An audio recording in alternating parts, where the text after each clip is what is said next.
대통령은 뭐 주치 얘기도 나왔습니다만 휴가로 좀 머리를 좀 식히고 있고 하지만 청와대는 오늘도 분주히 움직였습니다. 눈여겨볼 지시가 오전에 있었는데요. 김수현 사회수석 이렇게 얘기했습니다.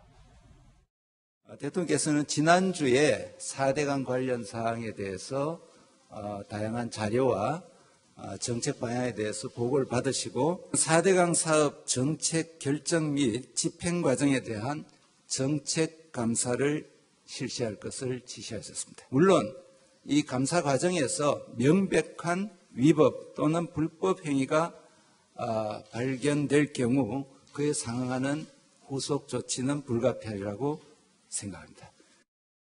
굉장히 의미심장하다라고 평가할 수 있을 것 같은데 저희가 이 의중을 어떻게 해석해 보면 될까요?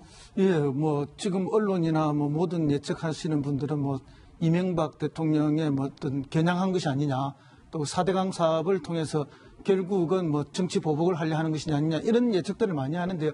방금 저기서도 김수현 수석이 이야기했지만 정책 감사라는 말이 중요합니다. 이 정책 감사라는 말을 처음으로 이렇게 제대로 쓰신 분은 노무현 전 대통령입니다. 지금 방금 하신 말씀이 과거에 노무현 대통령이 하셨던 말씀을 거의 그대로 한 거예요. 어떤 불법을 발견해서 누구를 처벌하기 위해서 우리가 감사를 하는 것이 아니라 그 정책이 수립되고 집행되는 과정이 얼마나 정확했고 타당했는가, 그리고 이런 것들에 대해서 한번 제대로 정책적으로 한번 들여다보고 다음에 다시는 이런 반복되는 정책적 오류를 하지 않도록 하자 해서 그때 정책 감사할 것을 노무현 대통령이 그렇게 말씀을 했습니다. 그런데 오늘 그 이야기가 그대로 나왔는데요. 이 4대강 문제는 이명박 정부의 잘잘못을 따지고 그들을 비판하거나 정치적 보복을 하자는 것이 아니라. 근데 저게 말씀 끊어 죄송하지만 이명박 전 대통령, 이명박 정부의 상징 아니겠습니까? 상징을 그렇죠. 감사한다. 예, 이명박 정부의 상징이 이제 4대강 사업, 또 녹색 성장 이런 것들이 있는데 상징이라 할 수 있지만 또 이거에 대한 지금까지의 많은 부작용이 있는 게 사실입니다. 지금 이 계절이 되면 전부 4대강에 녹조가 생기기 시작하고 이 녹조된 원수를 가지고 수돗물을 만들어서 먹는 데가 특히 낙동강 유역은 다 마찬가지이기 때문에 이 부분에 대한 이제 사업적 타당성 검토를 정책 감사를 통해서 밝히고 문제가 있었다면 문제 있는 것은 바로잡고 보호의 수문을 열어야 되면 열고 일부 보호의 철거가 필요하면 상징적으로도 철거할 수도 있다. 그런데 그건 그냥 이렇게 결정하는 것이 아니라 정책 감사를 통해서 그 타당성을 확인한 이후에 해보겠다는 거고, 만약 그 과정에서 시행과 시공 이런 속에서 불법이 있고 또는 어떤 금전적인 뭔가가 있다면은 그 명백한 위법 사실이 있고 그런 제보가 있으면 또 그것을 눈 감을 수는 없겠죠. 어쨌든 그러나 그 목적이 그것이 아니라 정책적 타당성을 한번 해보자. 그런 거, 이거는 선거 기간 내내 선거 공약으로 이미 이야기했던 것이기 때문에 할 수밖에 없지 않느냐 이렇게 보이고요. 또 하나 방금 아까 전에 말씀하셨던 그 한방 의료 부분도 사실은 노무현 대통령 때 그때 이제 그 한방 주치의가 있었다가 없어진 거 아닙니까? 그래서 그것도 이제 다시 복원이 됐는데 그때 당시에 이제 처음으로 국립대학에 그 한방과 관련된 과를 설치하도록 했죠. 이명박 전 대통령 측은 아까 자막으로도 잠깐 나갔습니다만 이 문재인 정부의 이제 여러 가지 감사에 대해서 다 제대로 조치했고 종합적 치수사항이었다. 조사 결과 큰 문제가 없었던 것으로 과거에 확인됐다. 이런 얘기 반박자를 방금 전에 언론사를 통해 보내왔습니다. 예. 끝난 일이다. 이런 얘기를. 그게요. 정말 쉬고 싶을 텐데요. 쉼표를 찍고 싶어도 계속 불려나오는 문재인 대통령의 팔자 얘기를 지금부터 해보겠습니다. 문재인 대통령 지금은 휴가 중입니다. 양산 사저에 머물고 있는데요. 문 대통령의 첫 휴가는 도대체 어떤 의미인 건지 박수현 대변인이 이렇게 얘기했습니다. 대통령은 내일 하루 휴가를 내셨고 23일 김해 봉하마을에서 열리는 노무현 전 대통령 8주기 추도식에 참석하고 돌아올 예정입니다.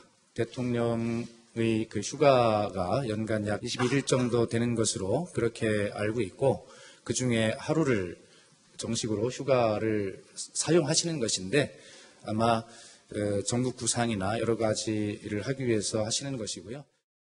예, 허 교수님 사실 휴가라 하면 한 지금쯤 일어나서 밥도 먹고 산책도 하고 이래야 제맛인데 오늘도 보고와 지시가 이어진다 이런 얘기들이 있어요. 그렇죠. 대통령은 말이 휴가지 휴가가 될 수가 없습니다. 왜냐하면 국정이라는 게 잠시라도 멈추지 않고 또 일어나는 그 시기마다 이 주요 현안을 끊임없이 보고를 해야 되죠.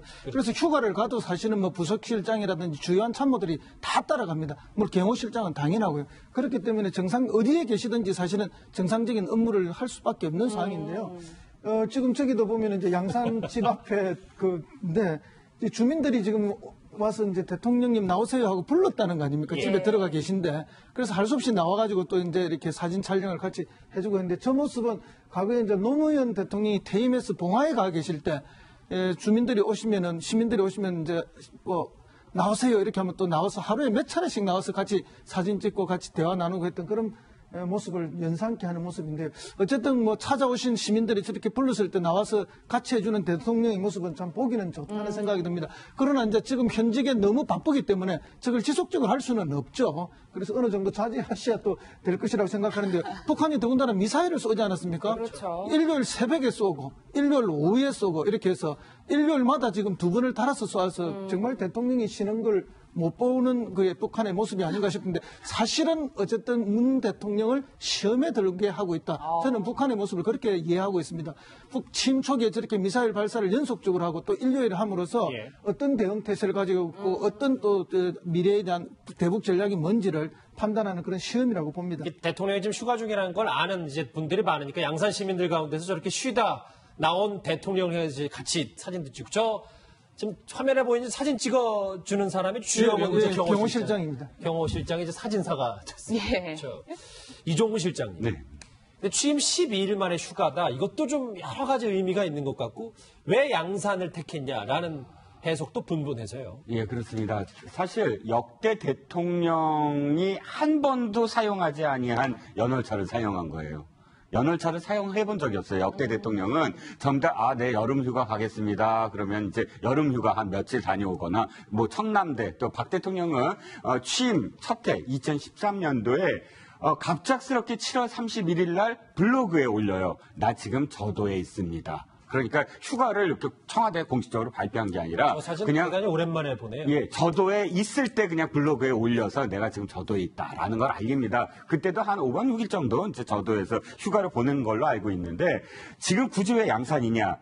문재인 대통령은 상징적으로 대통령도 연월차를 쓴다는 걸 꼭 보여주고 싶었던 걸로 느껴집니다. 그러니까 굳이 연월차라고 표현해본 적이 없어요. 어떤 대통령도 자기가 가면 그냥 그게 일의 연장이고 또 이렇게 일과 구분하지 않았어요. 어떤 대통령도 일과 또는 어떤 휴식 이런 부분들을 뭐 여름 휴가 이런 굳이 그런 이름을 붙이기 전에는 그런데 연월차를 합니다. 하루를 씁니다. 4개 21일이 있습니다. 라는 그 말을 굳이 밝힌 것은 저는 굉장히 의미가 있다고 봐요. 사실 이 노동 강도 OECD에서도 굉장히 높다고 하고 또 쓰고 싶어도 못 쓰는 그런 이 노동자들도 많지 않습니까? 대통령도 연월차를 쓴다라는 표현을 쓰고 싶었다. 그건 굉장히 메시지다. 그러니까 우리나라에서 가장 높은 사람도 평일에 연차를 낼 수 있고 그렇게 하면서 이제 밑에 사람들을 좀 더 편안하게 해주자 뭐 이런 의미. 굉장히 중요한 의미죠. MB 때 한 말씀만 더 드리면 이명박 대통령 때 처음에 시작할 때 굉장히 여러 가지의 그런 어떤 광우병 파동이나 이런 것 때문에 비상을 걸었어요, 청와대를. 근데 문제는 5년 내내 비상이었던 거죠. 일상이 그냥 비상이 돼버려서 비상이 결국 비상스럽지 않고 일상이었거든요. 그렇기 때문에 의미 있는 어떤 쉼표라고 봅니다. 예, 박 변호사님 네. 지금 이제 문재인 대통령께서 이제 강아지를 이렇게 쓰다듬는 모습을 보고 계신데 앞서서는 저희가 시민들이랑 이렇게 셀카를 찍는 모습을 쭉 지켜봐 왔잖아요. 그렇죠. 근데 아무리 대통령이라고 할지라도 쉬는데 이렇게 사진 찍어달라고 하면 좀 힘든 부분들이 쉬고 있을 것 싶죠. 쉬러 갔는 거거든요. 마루하고 놀고 싶고 아마 쉬러 갔을 것 같은데 아마 앞에서 대통령이 사진 찍자고 주민들이 그러니까 경호실장에 나와서 10m 안쪽으로는 올 수 없다라고 아마 얘기를 한 것 같아요. 그럼에도 불구하고 지금 거의 아이돌 이상이기 때문에 주민들이 계속적으로 얘기를 하니까 대통령이 안에 있다가 나와서 직접 다 셀카를 다 찍어줬거든요. 근데 또 문제는 뭐냐면 주영훈 경호실장이 지금 사진사 역할을 지금 그렇네요. 톡톡히 하고 있습니다. 아마 하면서 뭐 경호도 생각할 겁니다. 아마 하고 또 지역 주민이기 때문에 문재인 대통령도 많이 알던 사람들이 아닐까. 뭐 옆에 이웃들이기 때문에 그래서 저런 모습도 소통하는 대통령이다 이런 이미지를 주기 때문에 국민들 입장에서는 상당히 기분이 좋다고 이렇게 생각이 됩니다. 근데 대중 정치인은요, 아무리 피곤해도 유권자나 시민들이 사진 찍자 하면은 오히려 피로가 가시면서 저것이 오히려 피로 회복제입니다. 예, 그 국민들이 사진을 찍자, 지지자들이 같이 하자 이것만큼 정치인이나 뭐 지금 대통령이 되셨지만 큰 힘이 되는 게 없거든요. 그래서 오히려 저건 즐겁게 휴가 중에서도 하이라이트로 즐겁게 하고 계실 거라 봅니다. 예. 본인의 인기를 실감하는 거니까 본인이 찍고 싶어도 안 찍자고 하는 이런 분위기보단 날 수 당연히 있겠죠. 그 이현정 의원님. 네. 지금까지는 뭐 오늘 양산 스케치 뭐 외지인들까지 뭐 많이 간다는 얘기가 있는데 원래 대통령이 휴가를 이제 다녀온 다음에는 어떤 결정적인 카드들 하나씩 내미는데 이번에는 좀 이른 휴가였기 때문에 또 그 카드가 빛을 발할 거라는 얘기가 있어요. 뭐 직장 생활 해보시면 알겠지만 사장이 휴가 가고 난 다음에 걱정하는 사람들도 있습니다. 왜냐하면 휴가지 가서 뭐 인사라든지 모든 문제에 대해서 결정하고 와서 사실 휴가 갔다 온 그 다음날 정말 이 밑에 있는 직원들은 상당히 긴장하게 돼 있는데 예. 이 대통령도 사실은 이제 여기에 벗어날 수 없었던 것 같아요. 김영삼 전 대통령 같은 경우는 휴가 갔다 난 다음에 바로 금융실명제를 그걸 했죠. 그리고 지금 뭐 박근혜 전 대통령도 마찬가지로 갔다 오자면 그것도 하루 1박 2일 갔나요? 청와대 갔다가 바로 이제 그때 그 당시에 허태열 그 비서장을 교체를 하고 김기춘 실장으로 이제 교체 인사를 하고 대규모적 인사를 합니다. 그렇기 때문에 이제 정말 대통령이 휴가라고 휴가 밑에서 같이 갔다 가는 큰 코 다친다. 뭐 이런 이야기가 있을 정도로 대통령이 휴가 가면 그다음에 비상대기 해야 되는 정도로 이런 이야기 있었는데 사실은 이제 그럴 수밖에 없는 게 아무래도 대통령도 입장에서 좀 생각을 정리하는 시간이지 않습니까? 그러다 보면 내가 뭘 해야 되고 또 쉬다 보면 좀 새로운 일에 대한 좀 욕망이 막 타오릅니다. 예. 그러다 보면 이제 뭔가 휴가지 갔다 오면 많은 구상들을 가지고 와요. 이제 그런 것들이 실질적으로 이제 실현이 되면서 인사나 정책이나 이런 것들을 이제 하게 되고 또 휴가 기간이라는 걸 대외적으로 알려놓고 실제로는 다른 일을 하게 되는 경우가 많습니다. 왜냐하면 어떤 이 주가나 여러 가지 영향을 미칠 수가 있기 때문에 대통령이 휴가한다 그러면 다들 좀 그래도 좀 마음을 놓잖아요. 이제 그 상황에서 뭔가 새로운 정책들을 개발하고 충격 효과를 쓰는 거죠. 그렇기 때문에 아마 제가 볼 때도 문재인 대통령이 물론 양산에서 1박 2일 쉬시는 거지만 갔다 오고 나면 바로 내각 인선을 해야 됩니다. 자, 그렇기 때문에 아마 이번 휴가는 이제 내각 인선에 대한 어떤 그런 휴가가 아닐까 그런 생각을 좀 해봅니다. 그런 전국구장의 의미도 있고 내일 있을 이제 노무현 전 대통령 8주기 추모식 이것도 허 교수님이 연장선상에 보는 그런 휴가라고 봐야 되는 거죠. 그렇죠. 예, 내일 뭐 어차피 서울에서 바로 가서 갈 수도 있지만 어쨌든 지금 선거 기간이 굉장히 좀 길지 않았습니까? 물론 본 선거는 짧았지만 오랫동안 해왔고 휴가가 전혀 없지 않습니까? 그리고 실제 이제 인수위가 없다 보니까 대개 다른 대통령은 인수위 기간 중에 잠시 쉬고 이런 경우들이 많이 있었고 그러다 보니까 뭐 당연히 휴가를 한번 가는 게 필요하죠. 근데 아마 내일 그 행사와 맞추어서 겸사겸사로 날짜를 잡지 않았나 이래 봅니다. 더군다나 방금 말씀하신 것처럼 지금 내각 인선이 거의 안 되고 있지 않습니까? 그래서 내각 인선에 관한 마지막 조율도 좀 필요하실 거라 보고요. 저 집 옆에 이제 돌담이 보이는데요. 저 돌담하고 이제 안채를 싸고 있는 돌담이 2개가 있는데 제가 지난 여름에 가서 이제 보니까 돌담이 밑에 우리가 돌담을 하면 다 돌 사이즈가 비슷합니다. 저기 허 교수님 자주 가보셨군요. 네, 근데 제가 특이한 돌담을 봐가지고 밑에 2층으로 된 돌담이었는데 밑에는 큰 돌이고 위에는 작은 돌이었어요. 그래서 제가 직접 여쭤봤습니다. 그랬더니 이사 와서 주변에 돌이 많아가지고 돌을 본인이 직접 다 주워서 담을 자기 손으로 손수 다 쌓았답니다. 그럴 정도로 부지런하고 또 이렇게 외딴 곳에 저는 단독주택에서 살면은 남성이 부지런히 하지 않으면 여성이 살림을 할 수가 없어요. 예. 그래서 아마 부부가 외딴 곳에서 저렇게 살림을 하더라도 아주 이제 잘 맞추어서 할 수 있는 그런 궁합이 잘 맞는 분들이 아닌가 그런 생각이 문 듭니다. 대통령의 반려견 마루가 잠깐 나왔는데 이제 문 대통령이 동아일보의 인터뷰에서 본인에게 최고의 하루를 부르니까 저 마루와 함께 저 양산 뒷산을 산책하는 게 본인 인생의 최고의 하루라. 뭐 그런 이런 얘기도 얘기를 한 번 했었죠. 만약에 이제 집이 불이 나가지고 가족들을 다 구하면 다음에 누굴 구할 거냐면 마루를 구한다거든요. 다른 후보자들은 뭐 만년필 뭐 이런 딴 얘기를 했어요. 그 얘기를 하면서 이 마루는 애완견이고 내 가족이라고 얘기를 했었고 그렇죠. 지금 찡찡이하고 뭐 저기 토리는 올라가 있는데 마루는 아직 못 갔기 때문에 저는 뭐 이 얘기는 제 생각이긴 하지만 마루가 좀 보고 싶은 것도 있었지 않을까. 마루를 또 양산에서 올라오긴 뭐하기 때문에. 그럴 수 있죠. 그래서 여러 가지 뭐 병원마을로 갔기도 하고 그렇기 때문에 양산으로 휴가지를 선택한 게 아닌가 이런 생각이 예. 저 마루가 나이가 사람으로 치면 한 60살이 넘었대요. 그래서 이제 환경을 변화하면 좀 문제가 있을까 싶어서 그래서 이제 지금 김정숙 여사가 혹시나 지금 또 청와대로 가면 얘가 상황을 적응 적응을 못해서 그럴 수 있죠. 힘들까 싶어서 지금 아직까지도 결정을 못했다 이렇게 이야기하고 있습니다. 양산에 터줏대가 있군요. 이종호 실장님, 네. 마루 얘기는 여기까지 하고 네. 저희가 대통령 주치 얘기를 좀 해볼 텐데 네. 송인성 교수가 내정이 됐어요. 네, 네. 근데 사실 이제 무너진 청와대 의료 체계 때문에 그렇죠. 국민들이 실망이 많았는데 네, 네. 어깨가 좀 무거울 것 같아요. 네, 바로 그 점 때문에 송 교수를 다시 주치의로 내정한 게 아닌가 싶습니다. 지금 최근에 최순실 게이트를 통해서 우리가 여러 가지 어떤 사실 국정농단 내지는 뭐 우리나라 공적 시스템 무너진 걸 봤지만 그 중에서도 청와대의 의료 시스템, 대통령의 가장 중요한 건강을 책임지는 그 시스템이 무너진 것에 대한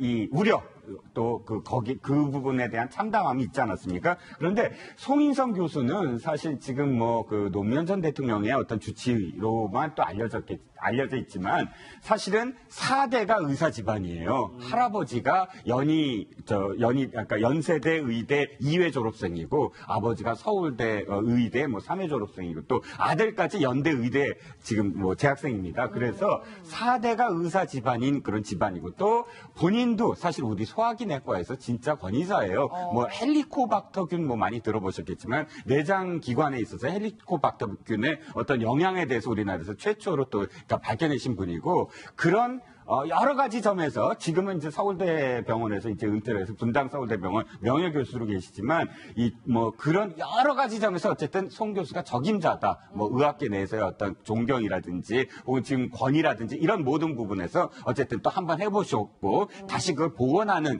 그런 복귀해서 복원하는 그런 어떤 의미도 있고 해서 송 교수야말로 이번 그 무너진 그냥 공적 청와대의 의료 시스템을 복원시킬 것이다라는 어떤 믿음이 가는 인선이라고 볼 수 있습니다. 근데 이제 송인성 주치 얘기는 뭐 이제 좀 알려진 건데 오늘 좀 새롭게 나온 얘기들이 뭐냐면 이현정이 네. 보니까 박 전 대통령 때는 이제 정신과 자문의를 좀 두라고 그랬는데 안 뒀고 한방위도 없앴고 이게 좀 왜 그랬던 거예요? 그러니까 이게 정신과 이제 전문의를 없앤 이유는 참 저도 이해가 하기 힘들어요. 이게 왜냐하면 어떤 면에서 정신과 전문의가 있었으면 그 대통령의 정신 건강이나 이런 문제를 좀 돌봤을 텐데 그걸 왜 특히 안 했는지 어떤 면에서 먼저하면 자기의 속내가 좀 드러날까 싶어서 그것 때문에 안 한 것인지 뭐 그런 이유도 알 수가 없고 특히 또 한방 같은 경우는 이게 제가 알기로는 이 주치의가 된 지가 오래되지는 않습니다. 아마 김대중 대통령 때인가요? 그때 이제 한방 주치의가 있었던 것으로 기억을 하고 있는데 특히 이게 한방 한의학계에서는 굉장히 큰 바람이에요. 왜냐하면 지금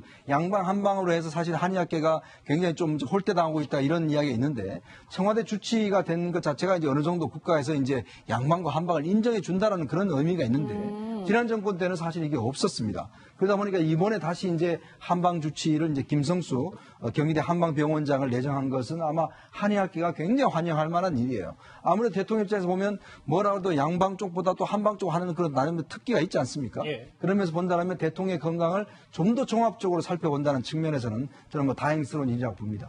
저것도 정상화의 일환이라고 보면 그렇죠. 되는 거죠. 알겠습니다. 대통령은 뭐 주치 얘기도 나왔습니다만 휴가로 좀 머리를 좀 식히고 있고 하지만 청와대는 오늘도 분주히 움직였습니다. 눈여겨볼 지시가 오전에 있었는데요. 김수현 사회수석 이렇게 얘기했습니다. 대통령께서는 지난주에 4대강 관련 사항에 대해서 다양한 자료와 정책 방향에 대해서 보고를 받으시고 4대강 사업 정책 결정 및 집행 과정에 대한 정책 감사를 실시할 것을 지시하셨습니다. 물론 이 감사 과정에서 명백한 위법 또는 불법 행위가 발견될 경우 그에 상응하는 후속 조치는 불가피하리라고 생각합니다. 뭐 굉장히 의미심장하다라고 평가할 수 있을 것 같은데 저희가 이 의중을 어떻게 해석해 보면 될까요? 예, 뭐 지금 언론이나 뭐 모든 예측하시는 분들은 뭐 이명박 대통령의 뭐 어떤 겨냥한 것이 아니냐, 또 4대강 사업을 통해서 결국은 뭐 정치 보복을 하려 하는 것이 아니냐 이런 예측들을 많이 하는데요. 방금 저기서도 김수현 수석이 이야기했지만 정책 감사라는 말이 중요합니다. 이 정책 감사라는 말을 처음으로 이렇게 제대로 쓰신 분은 노무현 전 대통령입니다. 지금 방금 하신 말씀이 과거에 노무현 대통령이 하셨던 말씀을 거의 그대로 한 거예요. 어떤 불법을 발견해서 누구를 처벌하기 위해서 우리가 감사를 하는 것이 아니라 그 정책이 수립되고 집행되는 과정이 얼마나 정확했고 타당했는가, 그리고 뭐 이런 것들에 대해서 한번 제대로 정책적으로 한번 들여다보고 다음에 다시는 이런 반복되는 정책적 오류를 하지 않도록 하자 해서 그때 정책 감사할 것을 노무현 대통령이 그렇게 말씀을 했습니다. 그런데 오늘 그 이야기가 그대로 나왔는데요. 이 4대강 문제는 이명박 정부의 잘잘못을 따지고 뭐 그들을 비판하거나 정치적 보복을 하자는 것이 아니라 근데 저게 말씀 끊어 죄송하지만 이명박 전 대통령, 이명박 정부의 상징 아니겠습니까? 상징을 그렇죠. 감사한다. 예, 이명박 정부의 상징이 이제 뭐 4대강 사업, 뭐 또 녹색 성장 뭐 이런 것들이 있는데 상징이라 할 수 있지만 또 이거에 대한 지금까지의 많은 부작용이 있는 게 사실입니다. 지금 이 계절이 되면 전부 4대강에 녹조가 생기기 시작하고 이 녹조된 원수를 가지고 수돗물을 만들어서 먹는 데가 특히 낙동강 유역은 다 마찬가지이기 때문에 이 부분에 대한 이제 사업적 타당성 검토를 정책 감사를 통해서 밝히고 문제가 있었다면 문제 있는 것은 바로잡고 뭐 보호의 수문을 열어야 되면 열고 일부 보호의 철거가 필요하면 상징적으로도 철거할 수도 있다. 근데 그건 그냥 이렇게 결정하는 것이 아니라 정책 감사를 통해서 그 타당성을 확인한 이후에 해보겠다는 거고 만약 그 과정에서 뭐 시행과 시공 이런 속에서 불법이 있고 또는 어떤 금전적인 뭔가가 있다면은 그 명백한 위법 사실이 있고 그런 제보가 있으면 또 그것을 눈 감을 수는 없겠죠. 어쨌든 그러나 그 목적이 그것이 아니라 정책적 타당성을 한번 해보자. 그런 거 이거는 뭐 선거 기간 내내 선거 공약으로 이미 이야기했던 것이기 때문에 할 수밖에 없지 않느냐 이렇게 보이고요.